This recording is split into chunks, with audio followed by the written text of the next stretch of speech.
우리 그 갈릴리 교회 성도님들 훌륭하세요. 한 분도 안 좋으셨어요.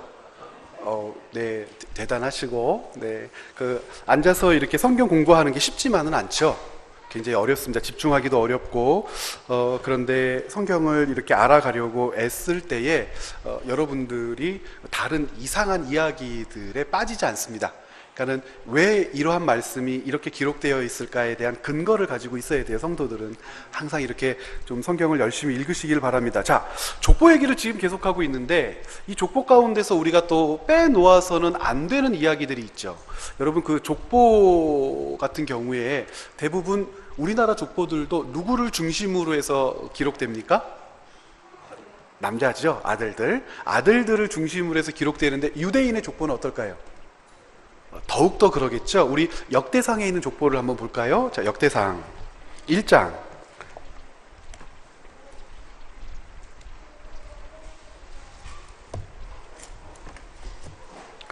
자, 역대상 1장 한번 보시죠. 1장 1절부터 4절까지 한번 읽어보실까요? 시작. 아담, 셋, 에노스, 게난, 마할랄레, 야렛, 에녹, 무두셀라, 라멕, 노아, 셈, 함과 야벳은 조상들이라. 여기서 여자는 누구죠? 없죠. 예, 없습니다. 자, 이 족보가 굉장히 재밌는데 그 아담부터 노아까지 몇 대인지 한번 손가락을 한번 세보실까요? 시작. 아담, 셋, 에노스, 게난, 마할랄레, 야렛, 에녹, 무두셀라, 라멕, 노아가 몇 대에 배출되어 있어요?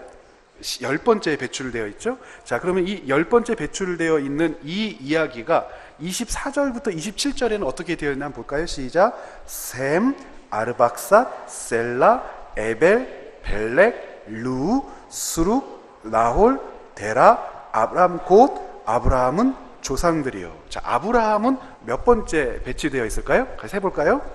셈, 아르박삿, 셀라, 에벨, 벨렉, 루, 수룩, 나홀, 데라, 아브라함. 이렇게 돼요. 완전수는 뭐가 완전수라고 그랬어요? 10. 그리고 또 뭐가요? 1. 그리고 7. 그러면 이 족보에서 1에는 누가 있어요? 아담. 그렇죠? 10에는 누가 있어요? 노아. 자, 밑에도 보면 1에는 누가 있어요? 셈. 10에는 누가 있어요? 아브라함. 그러면 중간에 있는 많은 사람들이 있지만 이 족보는 어떻게 연결되는 족보죠? 아담, 노아, 셈, 아브라함. 그렇죠? 이 족보에서 지금 이야기하고 싶은 것은 이 믿음의 사람들이잖아요. 그러면서 이 족보가 29절부터 어떻게 기록되고 있냐면 아브라함을 10번째로 해서 다시 이 아브라함을 몇 번으로 두고 있어요? 28절에 1번으로 두고 있죠. 그러면서 이 아브라함의 자손들이 몇 절부터 몇 절까지 기록되어 있습니까? 28절부터 33절까지. 그렇잖아요. 자, 아브라함의 자손들이에요. 그리고 나서 34절에 보면 아브라함이 누구를 낳았습니까? 이삭을 낳았으니 이삭의 아들들은 에서와 이스라엘이다. 그러면서 이 에서의 족보가 몇 절부터 몇 절까지요? 35절부터 54절까지. 굉장하죠? 그러면서 이 34절부터 54절까지의 족보를 이렇게 읽어볼 때에 핵심은 뭐죠? 에서의 자손들은 다 왕, 통치자, 권력자, 족장들이에요. 굉장히 유명한 사람들이고 전쟁에 능했던 사람들이고 능력 있었던 통치자들이고 많은 사람들이 기억했던 이름들이에요. 그러면 이 에서의 족보가 소개됐다면 이제 누구의 족보가 소개될 차례예요? 야곱의 족보가 소개될 차례죠. 그런데 야곱의 족보를 여러분들 읽으면서 우리가 시험에 들면 안 되죠? 자, 2장 1절부터는 야곱의 족보가 소개됩니다. 같이 읽어볼까요? 이스라엘의 아들은 이러하니 루벤과 시므온과 레위와 유다와 이사갈과 스불론과 단과 요셉과 베냐민과 납달리와 갓과 아셀이더라. 자, 이 12명의 아들을 소개하고 이 중에 첫 번째 아들이 누구죠? 르우벤. 그러면 르우벤부터 나와야 되는데 3절에는 누구부터 기록되어 있어요? 유다. 그러니까 성경은, 하나님의 역사는 르우벤을 장남으로 인정하겠다는 겁니까? 안 하겠답니까? 안 하겠다는 거예요. 누구를 장남으로 인정하겠다는 거예요? 유다. 유다를 장남으로 인정하고 유다를 통한 하나님의 역사를 진행시켜 나가겠다는 거예요. 유다는 몇 번째 아들입니까? 네 번째 아들입니다. 그러면 왜 르우벤이 장자로서의 자격이 없을까요? 이유는 5장에 기록되어 있죠. 5장 르우벤 자손만 따로 이야기하는 5장에 가면 5장 1절에 이렇게 기록됩니다. 같이 한번 읽어볼까요? 시작. 이스라엘의 장자 르우벤의 아들들은 이러하니라. 르우벤은 장자라도 그의 아버지의 침상을 더럽혔으므로 장자의 명분이 이스라엘의 아들 요셉의 자손에게로 돌아가서 족보에 장자의 명분대로 기록되지 못하였느니라. 한마디로 개족보. 왜 개족보입니까? 아버지의 침상을 더럽혔다는 건 아버지의 아내를 겁탈했다는 겁니다. 그러니까는 혈통적으로는 자기의 친모가 아니고 계모지만 법통적으로는 어머니를 겁탈했어요. 이것을 야곱에게 들키고 발각되게 돼서 그 이후로 르우벤이라고 하는 장자는 장자의 모든 권위를 상실해버리게 됩니다. 그러면 네 번째 아들이었던 유다는 어떠냐? 유다는 직접적으로 야곱에게 범죄한 일은 없지만 유다는 어떤 일들을 하게 됩니까? 우리가 알고 있는 창세기 37장, 38장, 39장 요셉과 요삽 사이의 38장 유다의 이야기를 보면 세 아들이 있었는데 이 세 아들에 대한 이야기가 역대상 2장 3절부터의 이야기입니다. 누구죠? 에르는 창세기 38장에 나오는 엘을 이야기하는 겁니다. 엘과 오난과 셀라인데 엘이 하나님 앞에 범죄함으로 죽지요.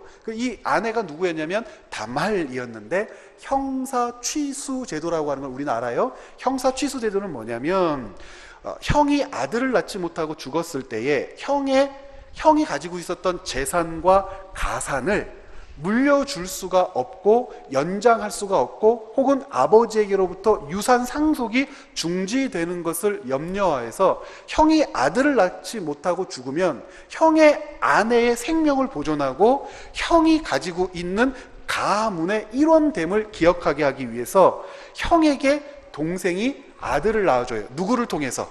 형수를 통해서. 그 대신 이 동생은 결혼하면 안 돼요. 그래서 형수를 아내로 맞아서 아들을 낳아주는데 그 아들의 이름을 누구의 이름으로 정해줍니까? 형의 이름을 물려줘서 형의 혈통을 지키는 일을 합니다. 형이 아들을 낳지 못하고 죽으면 이게 형사 취수 제도입니다. 이것이 이제 고대 시대에서 있었던 일반적인 상속법 중에 하나예요.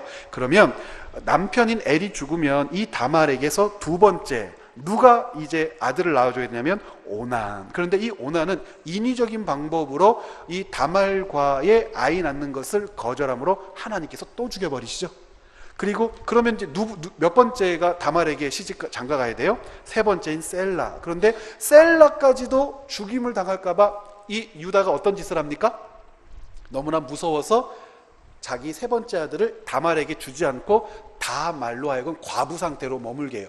동생이 있음에도 이거는 큰 범죄입니다. 다말이 너무 화가 나서 창녀로 변장한 다음에 이 유다를 유혹하죠. 그래서 이 유다에게서 값을 받고 자기 몸을 유다에게 팔아요.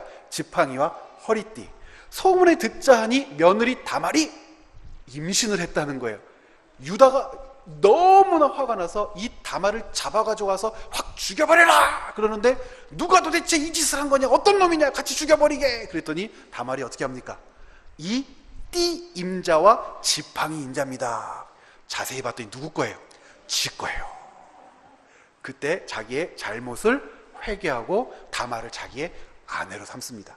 그리고 나서 낳은 아들이 베레스와 세라고, 이 베레스와 세라는 누구의 조상입니까? 다윗 가문의 조상이 되는 거죠.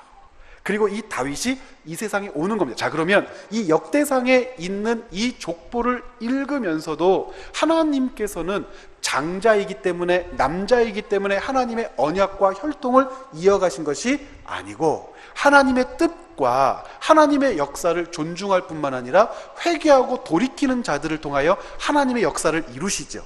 마태복음 1장에 있는 족보에도 이 동일한 이야기와 스토리가 잠재되어 있는데 어떻게 기록이 되어 있냐면 마태복음 1장 족보를 한번 보죠. 1장 족보에 보면 2절부터 같이 한번 읽어봐요. 아브라함이 이삭을 낳고 이삭은 야곱을 낳고 야곱은 유다와 그의 형제들을 낳고 유다는 다말에게. 이거 여러분 여러분들이 족보를 기록하는 가정의 장손이라면 기록하겠습니까? 안 하겠습니까? 이거 기록하겠어요? 이거 지금 정확하게 뭡니까? 유다는 며느리 다말에게서 베레스와 세라 쌍둥이를 낳았다는 거. 아이고, 쌍둥이를 낳았으니까 잘했구만. 이에요? 이거 굉장히 부끄럽고 수치스러운 거죠. 누구를 시험했다가 이 꼴을 당했어요? 하나님을 시험하고 하나님께서 주신 질서를 어그러뜨렸다가 며느리에게서 아들을 낳아야 되는 아주 통탄할 일을 맞이할 수밖에 없었습니다. 그리고 나서요, 4절 한번 볼까요? 람은 아미나답을 낳고 아미나답은 나손을 낳고 나손은 살몬을 낳고 살몬은 라합에게서 보아스를 낳고 그랬어요. 여러분, 살몬은 라합에게서 그랬는데 이 라합이 어떤 여자입니까? 여호수아서에 보면 기생나, 우리 기생이라고 하는 표현은 굉장히 완곡화된 표현이죠. 뭐라고 번역해야지 옳습니까?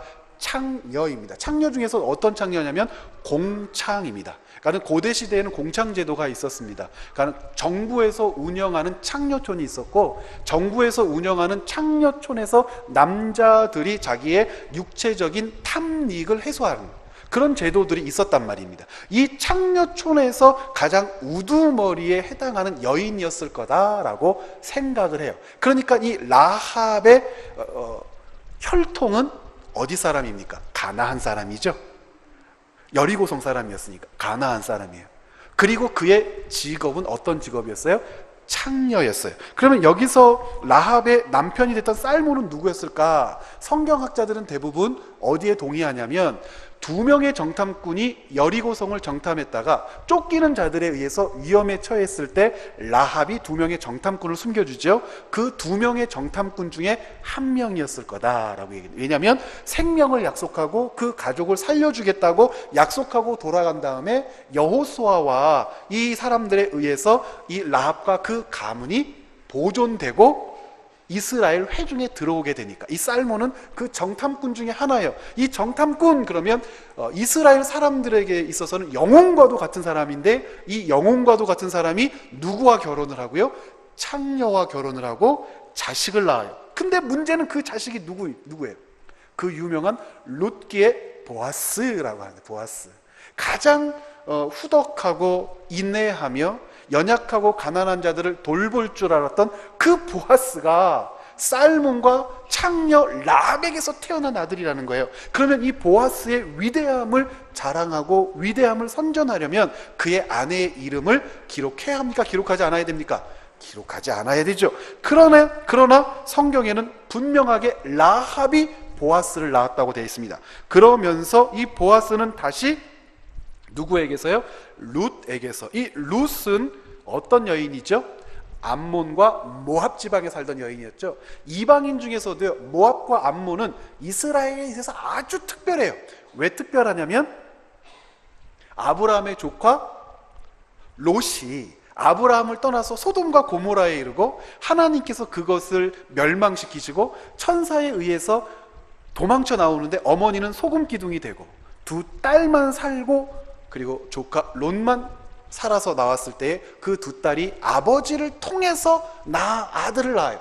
이 큰 딸이 아버지를 통해서 낳은 첫 번째 아들이 누굽니까? 모압.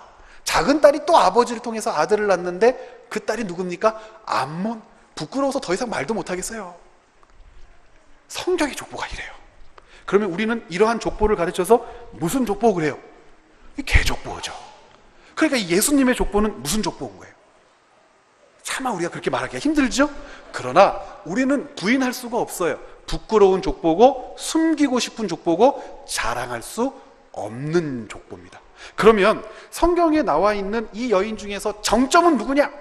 이름도 소개되지 않아요. 아마 마태도 이 여인의 이름까지는 소개할 수 없었던 것 같아요. 이 개족보의 완성 누구냐면 6절 같이 한번 볼까요? 이새는 다윗왕을 낳으니라. 다윗은 우리아의 아내에게서 솔로몬을 낳고. 우리아의 아내 이름을 우리가 모릅니까? 누구죠? 밧세바. 우린 잘 알고 있어요. 그런데 이 족보를 기록한 사람은 밧세바라고는 차마 못해요. 그리고 그 여인의 이름을 감추죠. 이유가 여러 가지가 있겠지만 이 밧세바에게서 솔로몬을 낳았지만 이 밧세바가 과연 다윗과 하나님 앞에, 민족 앞에 마지막 말년과 그의 삶 전체가 정직히 쓰임을 받았냐, 앞에 있는 이 여인들과는 조금 다른 측면이 있는 것도 같아요. 아무튼 이 족보를 기록한 마태는 이 밧세바의 이름을 감추고 굳이 누구의 아내라고 얘기합니까? 그러면 이것은 이름을 감추는 데 목적이 있는 거예요? 다윗을 모욕하는 데 목적이 있는 거예요? 밧세바라고 했으면 그래도 낫죠. 그런데 굳이 이 밧세바를 누구의 아내? 우리야의 아내에게서 다윗이 아들을 낳았다는 것은 다윗이 어떤 짓을 했다는 거예요? 우리야의 아내를 찬탈했다는 거잖아요. 우리는 이 이야기를 너무나 잘 알고 있어요.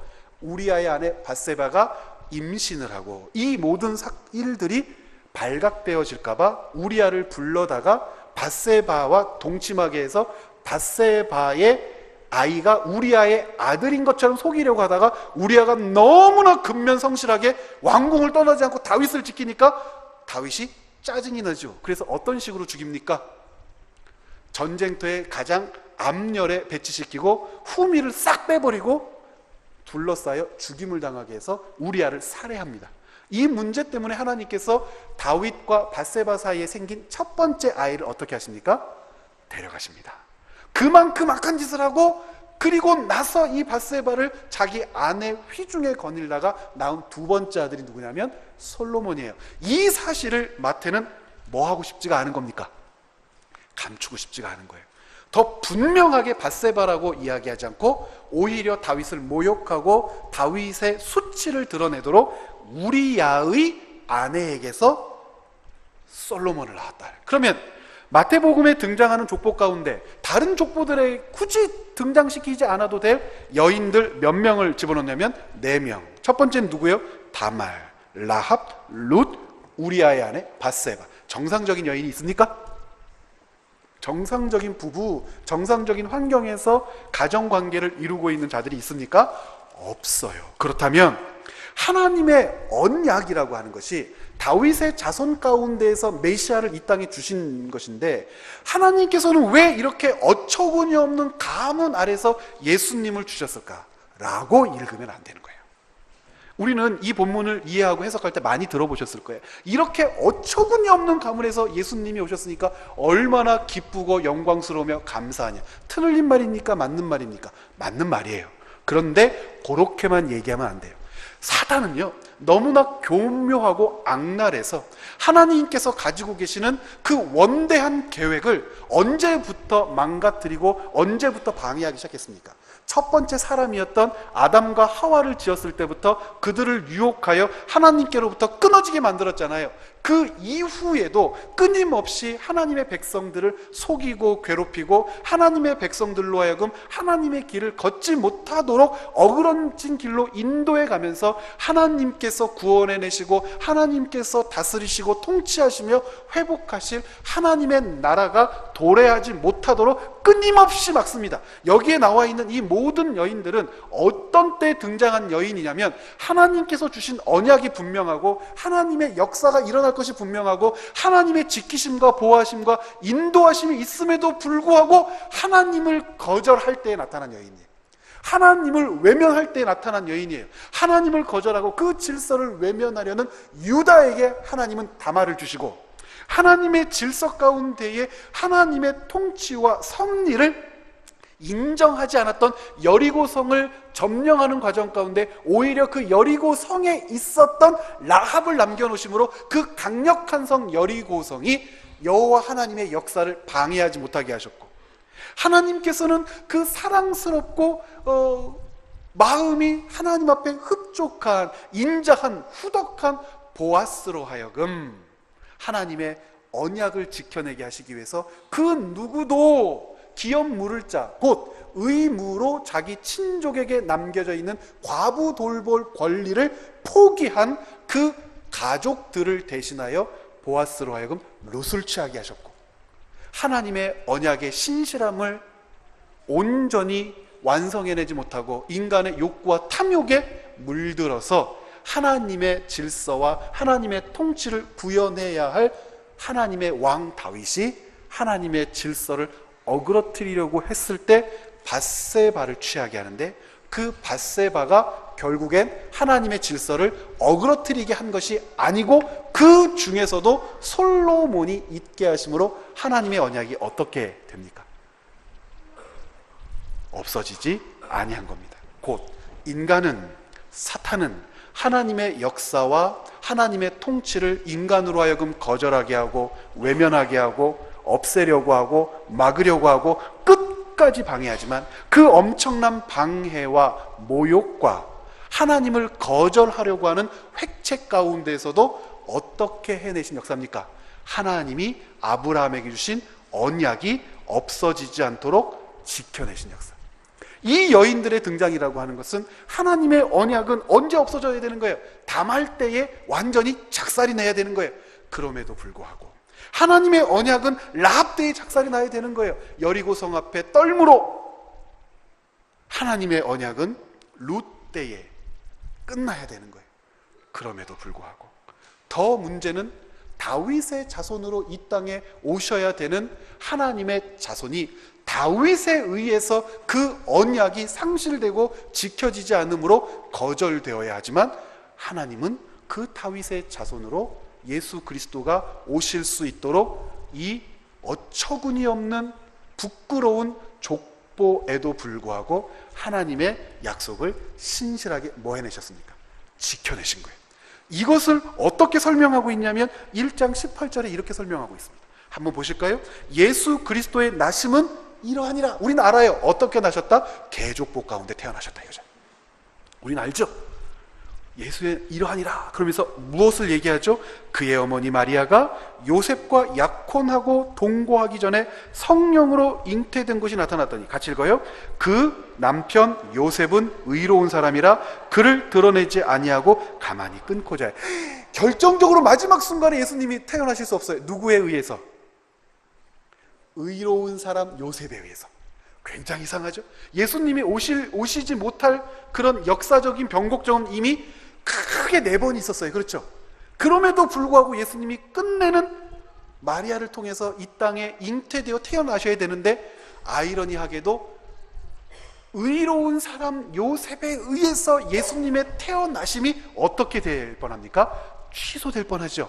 이게 왜 그러냐면, 요셉이 의롭다라고 하는 것이 참 중요한 의미를 가지고 있는데, 유대인에게 있어서 의롭다라고 하는 것은 무엇이 전제된 겁니까?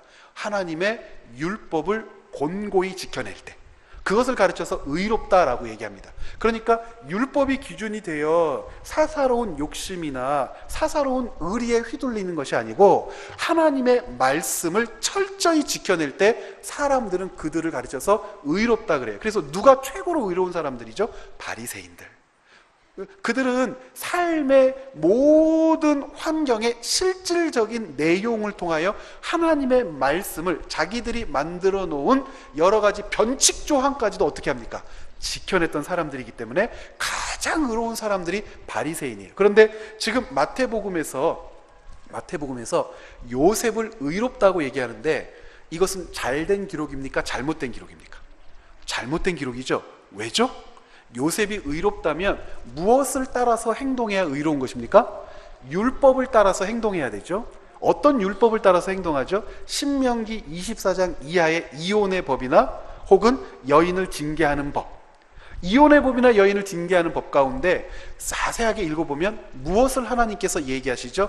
여인이 간음하거든 어떻게 해야 됩니까? 돌로 쳐 죽이는 거죠. 이것이 성경에서 말하는 율법적 뭐예요? 의입니다. 그러니까 요셉이 의로운 사람이다 라고 했을 때, 의로운 사람으로 받아들여지려면 유대인에게 있어서 마리아가 자기와 동침하지 않았는데도 잉태한 사실을 목격했다면 어디에 고발해야 되는 거예요? 공회에 고발해야 되는 거예요. 아니, 이 여인이 정혼 기간 동안에 잉태하여 자식을 가진 것 같습니다. 나는 정혼 기간 동안에 이 여인과 동침하지 않았습니다 라고 고발해야 성경에 기록될 때에 요셉은 의로운 사람이라 마리아를 공회에 고발하여 그 안에 있는 아이와 그 여인까지도 돌에 맞아 죽게 만들었다 이렇게 기록돼야 요셉이 성경이 말하는 의로움을 구현한 사람이 되는 거예요. 그런데 마태는 무엇을 의라고 얘기하죠? 누구를 살려주는 것을요. 마리아를 공회에 고발하지 않고 살려주는 것을 가르쳐서 뭐라고 이야기하냔 말이에요. 요셉의 의라고. 요셉은 이것 때문에 필요한 겁니다. 이 사건 때문에, 이 선택 때문에 요셉이 누구의 아버지라고 불리우는 겁니까? 예수님의 아버지가 되는 겁니다. 여러분, 요셉은 예수님의 아버지인가요? 아니죠. 왜요? 혈통적으로 아버지가 아니잖아요. 그런데 요셉은 어떤 것으로 아버지가 되었다고 성경이 기록하죠? 법정적으로. 요셉은 혈통적으로 예수님의 아버지가 될 수 없어요. 그리고 예수님의 아버지가 되지 않는 길을 선택하는 것이 요셉이 율법을 지키며 율법 아래서 의로운 사람이 되는 거예요. 그런데 요셉은 마리아를 살리기 위해서 율법적 의가 아니라 마리아를 살리는 인애를 택함으로 마리아에게서 예수님이 탄생하도록 돕습니다. 그렇잖아요. 그리고 알리지 않았다라고 하는 것이 굉장히 중요하죠. 그러므로 말미암아 요셉은 혈통적으로는 예수님의 아버지가 될 수 없었지만 법정적으로는 예수님의 아버지가 되었다라고 성경이 기록하는 거죠. 우리가 잘 아는 것처럼 정혼이라고 하는 이 제도는 유대인들에 굉장히 중요한데, 몇 살 때에 유대인들은 성인식을 하냐면 남자나 여자 모두 13살 때에 성인식을 합니다. 이 13이라고 하는 숫자 때에 성인식을 하는데, 성인식이 끝난 다음에야 비로소 결혼할 수 있어요. 그러니까 마리아는 아마도 13살부터 18살 사이였을 거예요. 굉장히 어린 아이였을 겁니다.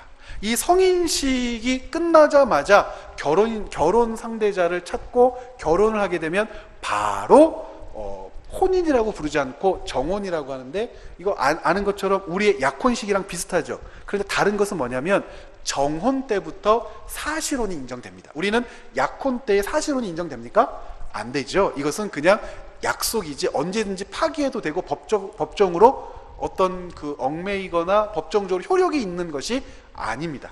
그렇잖아요. 약혼한 사람이 죽었어요. 그러면 그 사람의 재산이 내 재산이 되지 않지만, 유대인에게 있어서 정혼했을 때 남자가 죽잖아요. 그러면 법적으로 보호를 받습니다. 정혼이라고 하는 제도는 그렇게 중요하고, 그러면 왜 이 제도를 주었느냐? 정혼 제도는 짧게는 1년, 길게는 2년 동안 갔습니다. 이유는 이 여자아이가 혹시 다른 남자의 아이를 뵀나 뵈지 않았나를 살피는 기간이 정혼 기간이에요. 그러면 다른 남자의 아이를 뵀나 뵈지 않았나가 왜 중요할까요? 그것은 이스라엘에게 있는 나할라 제도 때문에 그래요. 모든 재산과 하나님이 물려주신 땅과 기업은 누구에게 물려져요? 남자에게 물려지죠. 남자에서 남자에게로 물려지는데, 이 여인이 낳은 아들이 내 아들이 아닌데 모르고 내 재산을 장자에게 물려줬어요.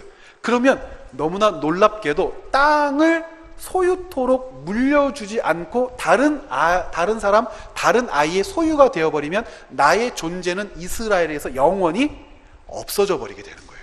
그래서 이것을 방지하기 위해서 내 재산을 내 아이에게 전해주기 위해서, 내 아이에게 물려주기 위해서 어떤 제도를 만들어 두었냐면 정혼 제도를 만들어 둔 거예요. 이때에 상식적으로 마리아는 요셉을 어떻게 한 게 된 거예요? 배신한 것이 되는 거예요. 그럼에도 불구하고 마리아를 가만히 끊고자 해요. 알리지 않고. 뭐 하고 싶은 거예요? 마리아의 생명을 보호하고 싶은 거예요. 그것을 가르쳐서 하나님은 율법적 의가 아니라 언약적 의로움을 요셉에게 부여하신 것. 그러므로 요셉은 어떤 사람이라고 불러도 괜찮습니까? 의로운 사람이라고 불러도 괜찮고, 요셉은 예수님의 누가 되는 것입니까? 아버지가 되는 것이고, 마태복음의 이 구절이 왜 중요하냐면, 율법의 형식 가운데 빠져 있었던 자들에게 예수님께서 이 땅에 오셔서 율법의 형식이 아니라 무엇을 가르치십니까? 정신을 가르치시는데, 율법이 구현하는 것, 율법이 존재하는 이유는 형식을 위해서 존재하는 것이 아니라 살리기 위하여 존재하고 생명을 얻게 하기 위하여 존재한다라고 하는 예수님의 사역의 예표적인 성격으로 요셉을 이곳에 배치하고 있는 겁니다. 예를 들면 이런 거죠. 우리 5장으로 먼저 한번 가보실까요? 마태복음 5장. 마태복음 5장에 보면 여러 가지 이야기가 많이 나오는데 이런 이야기가 나옵니다. 여러분 21절 한번 읽어보겠습니다. 시작. 옛사람에게 말한 바 살인하지 말라 누구든지 살인하면 심판을 받게 되리라 하였다는 것을 너희가 들었으나. 자, 이것은 율법에 나와 있는 십계명 규정이잖아요. 살인하지 말라, 살인하면 심판을 받는다. 이것은 율법이에요. 이것은 율법인데 예수님께서 이 율법을 어떻게 완성해 내시냐면 22절처럼 완성해 내시네. 같이요. 나는 너희에게 이르노니 형제에게 노하는 자마다 심판을 받게 되고 형제를 대하여 나가라 하는 자는 공회에 잡혀가게 되고 미련한 놈이라 하는 자는 지옥불에 들어가게 되리라. 여러분 지금 이거 나가라고 하는 자, 집에서 나가라 이런 뜻이 아니라 라카, 아람어예요. 라카를 번역하면 골빈놈이라는, 골빈놈. 그러니까 형제에게 어떻게 한다는 거예요? 화를 내거나, 화를 내면 심판을 받고, 골빈놈, 텅빈 놈이라고 욕하면 공회에 잡혀가게 되고, 미련한 놈 그러면 지옥불에 떨어지게 될 거라는 거예요. 원래 이러한 하나님의 형벌은 어떻게 했을 때 받는 형벌이었습니까? 살인했을 때. 그러면 살인은 뭐가 살인입니까? 율법의 형식 가운데서는 칼을 들고 사람의 배를 훅 찔러서 죽이면 그것을 살인이라고 했지만 예수 그리스도께서 완성하신 법의 정신은 어떻게 하는 것까지를 살인이라고요? 형제를 향하여 골빈놈이라고 욕하는 것도 무엇이 되는 겁니까? 살인이 되는 거죠. 이것은 무엇을 중심으로 해서 율법이 해석해야 되는 거예요? 인간. 또 무엇이 율법에 적용되어지는 겁니까? 형식이 아니라 그 율법의 정신. 율법이라고 하는 것은 형식을 지키는 데 목적이 아니라 사람을 살리고 구하고 돕고 섬기는데 그 목적이 있고 그렇게 살아야 한다라고 하는 것을 가르치는데 요셉은 예수님에게 그것을 들은 적도 없는데 어떻게 했어요? 율법의 형식을 따라 사람을 죽이는 길을 택하여 자기의 의로움을 자랑하는 자가 아니라, 자기의 의로움이 아니라 자기가 모욕당하고 수치당했음에도 불구하고 자기와 정혼한 작은 여자 마리아를 살리기 위해서 자기가 당한 수치와 모욕까지도 감내함으로 마리아의 생명을 살리고. 그러면 무엇과 무엇이 요셉을 통하여 드러난 겁니까? 율법은 형식이 아니라 정신과 바른 목적이 있고 그것을 첫 번째로 구현해낸 사람, 그가 누구의 아버지입니까? 예수님의 아버지이고 예수 그리스도께서도 그 육신의 아버지가 행했던 그 일을 만민에게 행함으로 육신의 아버지는 누구를 살리는 것으로 자기의 사명을 다했지만, 마리아와 예수님을 살리는 것으로 자기의 사명을 다했지만 예수님은 온 세상 만민을 살리는 일로 율법의 정신을 구현해내실 거란 말이에요. 이것이 마태복음 가운데에 깊이 들어있는 의미이고 유대인들은 이 마태복음을 읽어내면서 그 정신을 확인하게 되는 겁니다. 그렇구나 라고요. 그러면서 20절부터 같이 한번 읽어볼까요? 시작. 이 일을 생각할 때에 주의 사자가 현몽하여 이르되 다윗의 자손 요셉아, 네 아내 마리아 데려오기를 무서워하지 말라. 그에게 잉태된 자는 성령으로 된 것이라. 아들을 낳으리니 이름을 예수라 하라. 이는 그가 자기 백성을 그들의 죄에서 구원할 자이심이니라 하니라. 이 모든 일이 된 것은 주께서 선지자로 하신 말씀을 이루려 하심이니 이르시되. 오늘 여기까지 하겠습니다. 표시를 해놓고, 자 여러분, 예수의 이름을 요셉에게 가르쳐 줍니다. 자, 예수님의 이름의 뜻이 뭐죠? 자기 백성을 저들의 죄에서 구원할 자가 아니죠. 성경이 그렇게 되어 있지만 마태가 주석을 단 겁니다. 예수라고 하는 이름과 같은 이름이 구약에 2번 나오는데 첫 번째는 여호수아, 두 번째는 호세아. 어원이 같습니다. 그러니까 예수라고 하는 이름과 호세아, 여호수아가 어원이 같은 이름입니다. 명사예요. 뭐죠? 구원 혹은 구원자. 그러니까 예수라고 하는 이름은 구원이란 뜻입니다. 그러니까 이 당시에 아주 흔했던 이름이에요. 사람들이 자기 아들의 이름을 예수라고 많이 지어줬어요. 어떤 전통에 따라서 지어줬냐면 호세아와 여호수아의 전통, 곧 하나님께서 이 세상에 구원자를 보내주셔야 돼, 구원자 보내주셔야 돼 라고 하는 간절한 여망을 자기 자식들의 이름에 붙여줌으로 신앙 고백을 했단 말이에요. 그래서 예수라고 하는 이름은 굉장히 많은 이름이었고 많은 사람들이 예수로 불렸습니다. 그런데 예수라고 하는 이름의 뜻이 구원이라고 하는 의미를 갖고 있는데 유대인에게 있어서 구원이라고 자기 아들에게 이름을 붙여준 이유는 뭘까요? 무엇으로부터 구원받고 싶었을까요? 유대인들은 자기들이 죄가 있다고 믿었습니까? 믿지 않았습니까? 믿지 않았어요. 죄가 있다 하더라도 그것을 죄라고 부르지 않고 부정이라고 불렀습니다. 부정은 어떻게 하면 다시 온전케 되죠? 정결의 예식을 통하여 다시 온전케 되죠. 그래서 수많은 부정이 있는데 유대인들은 그것을 죄라고 부르지 않고 부정이라고 해요. 그런데 이 부정이 죄가 되면 안 돼요. 어떻게 하면 죄가 되죠? 부정을 씻어내지 않고 버티거나 부정인지 아닌지 모르는 상태에서 살거나 부정이 있음에도 인정을 하지 않으면 그게 죄가 되지만 유대인들에게 있어서 모든 부정은 어떻게 할 수 있습니까? 씻어낼 수가 있어요. 그러니까 유대인들은 죄가 없어요. 그래서 유대인들은 구원을 받았다라고 하는 것을 죄로부터 용서받았다라고 하지 않고 당연한 자기들의 권리라고 얘기합니다. 그래서 유대인들의 이원론을 살펴보면 메시아가 이 땅에 오시는 것을 기점으로 해서 세상이 둘로 나뉩니다. 메시아가 이 세상에 오실 때에 세상에는 하나님께서 일으키실 거룩한 전쟁이 시작되는데 어떤 전쟁이냐면 유대인들에게는 새 하늘과 새 땅을 주는 전쟁. 우리가 이걸 신천지라고 불러야 되는데 이 신천지 때문에 마음대로 부르지도 못하고 속상하죠. 신천지, 새 하늘과 새 땅. 곧 유대인들에게는 메시아가 오심으로 말미암아 새 하늘과 새 땅이 열리고 이방인들은 메시아가 오실 때에 하늘의 전쟁을 거쳐서 모두 다 멸망하게 될 거라고 믿습니다. 이것이 유대인들이 가지고 있었던 구원관이에요. 그러므로 메시아가 오셔서 자기들을 구원해 주신다는 것은 무엇으로부터 구원해 주시는 거냐면 자기들을 압제하고 있는 세상의 권력과 세력으로부터 구원해 준다고 믿었고 자기들을 세상의 권력과 세력으로부터 구원해 줄 메시아의 도래를 기대하며 자기 자식의 이름을 뭐라고 붙였다고요? 예수라고 붙였는데 너를 통해서 생명이 보존된 마리아에게 나올 그 아이는 세상의 세력과 정치와 나라와 민족으로부터 너희를 구원할 자가 아니라 어디로부터 구원할 자라는 거예요?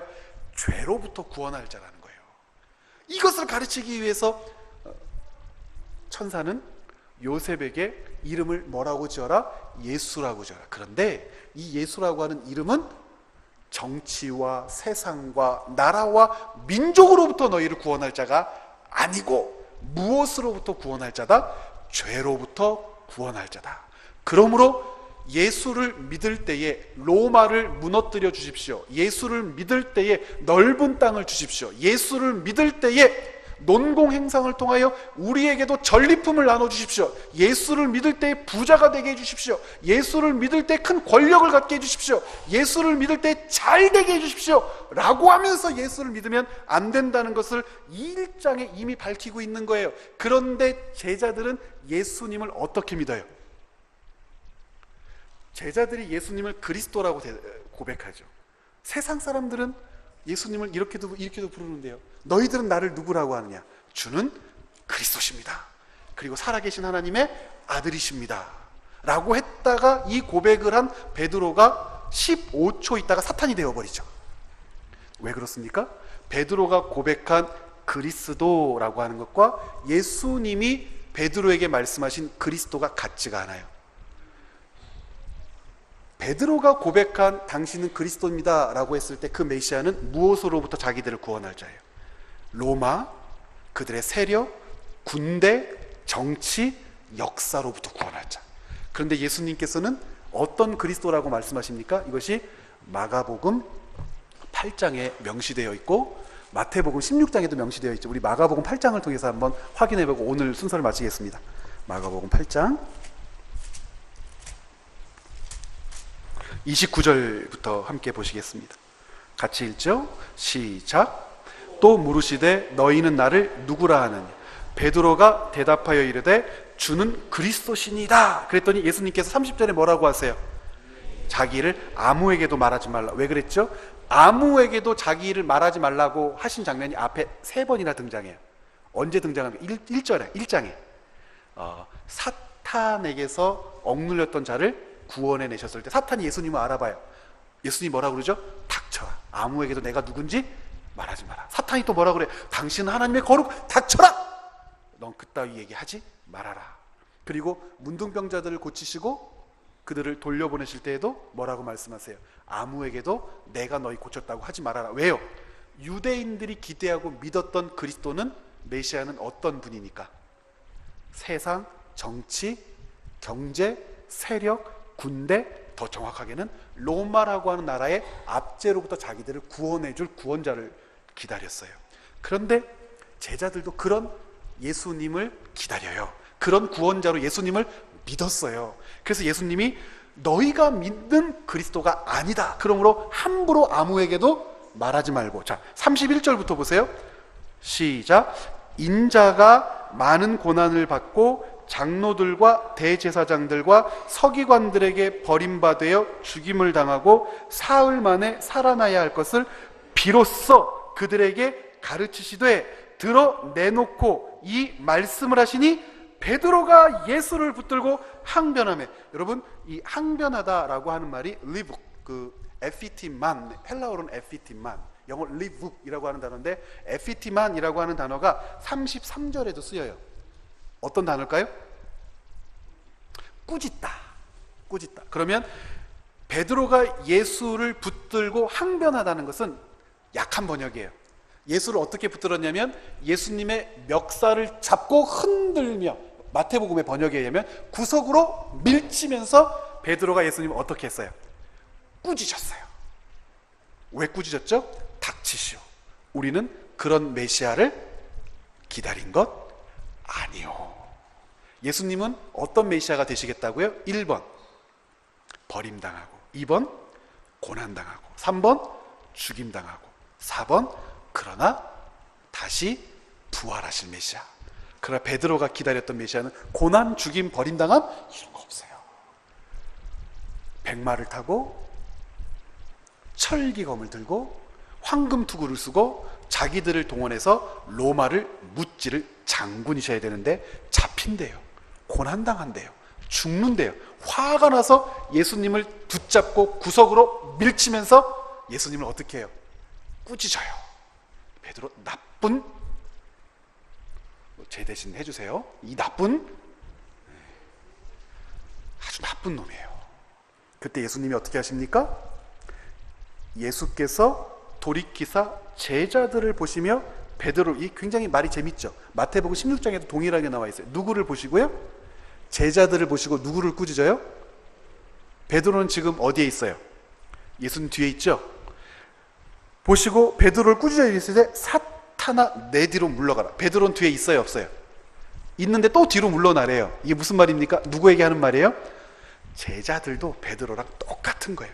베드로는 제자들을 대신해서 말했으므로 제자들도 예수님의 어떤 메시아 그리스도 되심을 기다려요. 영광, 찬란한 전쟁에서 승리, 전리품을 나누어 줄 자. 예수님이 이 말씀을, 이 복음을 몇 번이나 가르치십니까? 못 깨달으니까. 10장으로 한번 가보실까요? 9장 30절로 32절 9장 시작. 그곳을 떠나 갈릴리 가운데로 지날새 예수께서 아무에게도 알리고자 아니하시니 이는 제자들을 가르치시며 또 인자가 사람들의 손에 넘겨져 죽임을 당하고 죽은 지 3일 만에 살아나리라는 것을 말씀하셨기 때문이라. 여러분, 우리 여기 사경에 다시 말씀으로 다시 가르치기를 시작하시는 건데 마태복음의 중요한 주제이기도 해요. 뭘 가르치셨어요? 나는 버림당한다, 나는 고난당한다, 나는 죽는다, 그러나 다시 살아난다. 이 네 가지를 가르쳐서 뭐라고 얘기하죠? 복음이라고 얘기합니다. 복음이라고 하는 것은 예수님이 버림당하심, 고난당하심, 죽으심, 그러나 다시 살아나심을 믿는 거예요. 누구를 위하여? 나의 죄를 위하여. 그러나 제자들은 이 예수님에 대해서는 관심 없어요. 가브리엘 천사가 요셉에게 이야기를, 예수님은 구원자다. 그런데 어떤 구원자다? 자기 백성을 저희들의 죄에서 구원할 구원자다 라고 하는 것을 안 믿어요. 그래서 33절에 보면 이렇게 되어 있어요. 32절에 시작. 그러나 제자들은 이 말씀을 깨닫지 못하고 묻기도 두려워하더라. 그리고 33절에 어떤 얘기가 나와요? 가버나움으로 갈 때 제자들이 서로 싸웠어요. 33절에 보면 뭐라고 됐어요? 제자들에게 물으시되 너희가 길에서 토론한 것이 무엇이냐? 토론이 아니라 싸웠어요. 왜 싸웠어요? 34절 시작. 그들이 잠잠하니 이는 길에서 서로 누가 크냐 하고 쟁론하였습니다. 왜 쟁론하였죠? 예루살렘으로 올라가서 이제 예수님이 승리하시면 국무총리부터 시작해가지고 장관들을 임명하시는데 내가 국방부 장관이 되고 싶은데 자격도 없는 놈이 국방부 장관 하고 싶다는 거예요. 네가 어떻게 국방부 장관이 된단 말이냐며 서로 싸웠다는 거예요. 예수님이 뭐라고 하셨는데? 예루살렘에 올라가시는 이유는 버림당하고 고난당하고 죽고 부활하러 가시는데요. 그러면서 10장 32절부터 한번 읽어볼까요? 시작. 예루살렘으로 올라가는 길에 예수께서 그들 앞에 서서 가시는데 그들이 놀라고 따르는 자들은 두려워하더라. 이에 다시 12제자를 데리시고 자기가 당할 일을 말씀하여 이르시되 보라, 우리가 예루살렘에 올라가노니 인자가 대제사장들과 서기관들에게 넘겨지매 그들이 죽이기로 결의하고 이방인들에게 넘겨주겠고 그들은 능욕하며 침뱉으며 채찍질하고 죽일 것이나 그는 3일 만에 다시 살아날 거다. 그런데 생뚱맞게 35절부터 누가 등장해요? 세베대의 아들 야고보와 요한이 등장해서 예수님께 청탁을 해요. 예루살렘에 가시거든 우리를 기억하옵소서. 하나는 우의정에 하나는 좌의정에. 예수님이 화가 나가지고 너희가 내가 마시는 잔을 마실 수 있느냐? 마실 수 없을 거다. 아니요, 마실 수 있습니다. 우린 죽어도 마실 수 있습니다. 내가 있는 곳에 있을 수 있느냐? 있을 수 없을 거다. 아니요, 있을 수 있습니다. 이 세베대의 아들 야고보와 요한이 예수님의 오른편과 왼편에 예루살렘에 올라가서 있겠대요. 그러면 어떻게 되는 거죠? 십자가의 오른편과 왼편에는 강도가 아니라 야고보와 요한이 달려야죠. 근데 야고보와 요한이 달립니까? 아니요. 예수님이 말씀하신 것처럼 그들은 예수님의 잔을 마실 수 없어요. 왜냐하면 그들이 기대했던 메시아가 아니었기 때문에. 그래서 마가복음 14장이 어떻게 끝납니까? 이들에 대하여 14장 49절부터 50절 같이 읽어볼까요? 시작. 14장 49절 50절 시작. 내가 날마다 너희와 함께 성전에 있으면서 가르쳤으되 너희가 나를 잡지 아니하였도다. 그러나 이는 성경을 이루려 함이니라 하시더라. 제자들이 다 예수를 버리고 도망하니라. 그러니까 천사가 요셉에게 일러준 대로 자기 백성을 저들의 죄에서 구원하기 위하여 이 땅에 오신 예수님은 가장 가까이에서 3년간 길리웠던 제자들에게도 인정받지 못하셨습니다. 여러분, 믿음의 길이 쉽습니까? 어렵습니다. 우리가 예수님을 믿습니다. 예수님을 사랑합니다. 예수님의 제자가 되고 싶습니다. 예수님이 가신 길을 가고 싶습니다. 과연 예수 그리스도께서 우리에게 말씀하신 그 길, 그 자리, 그 삶 맞습니까? 예수님께서 버림당할 거야, 고난당할 거야, 죽을 거야, 그러나 다시 부활할 거야 라고 말씀하시면 불처럼 화를 내고 베드로처럼 예수님의 멱살을 잡고 예수님을 꾸짖으며 닥치시오, 내가 그러려고 당신을 지금까지 믿은 줄 아시오. 3년 동안 한 데서 잠을 자고 배불리 먹어본 적도 없고 사람들에 치여서 이리 다니고 저리 다니고 다리가 땡땡 붙도록 갈릴리에서 예루살렘을 왔다 갔다 몇 번을 하고 내가 그러려고 당신을 믿은 줄 아시오.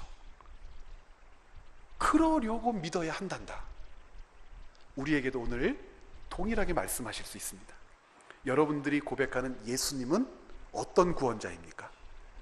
자기 백성을 저들의 죄에서 구원하시는 분 맞습니까? 그 분을 믿는 우리의 믿음을 이 마태복음을 공부하는 과정 가운데에 분명히 확인해 내시기를 바랍니다. 여러분, 이사야서 일도록 목사님께 안내 받으셨죠? 내일은 이제 그 부분과 이제 나머지 부분부터 좀 빠르게 진행을 해 나가겠습니다. 이사에서 혹시 안 읽으신 분들은 꼭 읽고 내일 오시면 조금 더 편안하게 공부하실 수 있고 강의를 들으실 수 있을 것 같습니다. 오늘 많이 피곤하고 힘드실 텐데 정말 수고들 아주 많이 하셨습니다. 감사합니다.